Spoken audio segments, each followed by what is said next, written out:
আজকের কেকটা পুচকি হলেও ভীষণই মিষ্টি।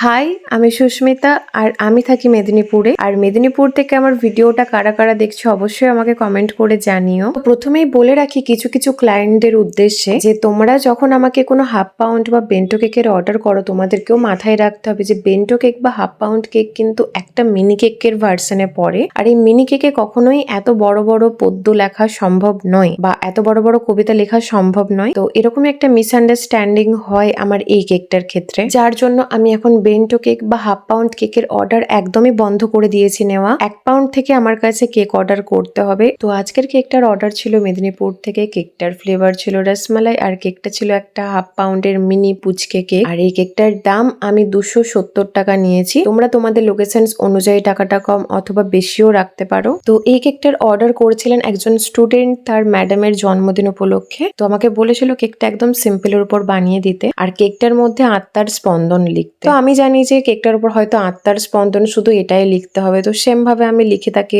ডেলিভারি দিয়ে দিই। তো সে কেকটা রিসিভ করার পর আমাকে জানায় যে আমি কেন আত্মার স্পন্দন কবিতাটা লিখিনি। এটা শোনার পর তো আমি আকাশ থেকে পড়ি যে ভাই আমাকে পদ্য লিখতে বা কবিতা লিখতে কখন বলেছে। অথচ সে কিন্তু আমাকে একটা বারও ওখানে মেনশন করেনি যে আমাকে কবিতা লিখতে হবে। তাহলে আমি তাকে প্রথমেই বলে দিতাম যে এইটুকু কেকে কবিতা কখনোই লেখা সম্ভব নয়। যাই হোক, পরে সে তার ভুলটা বুঝতে পেরেছে। তো এই ছিল আমার আজকের কেকের ফাইনাল লুক। অবশ্যই জানিও তোমাদের কেমন লেগেছে।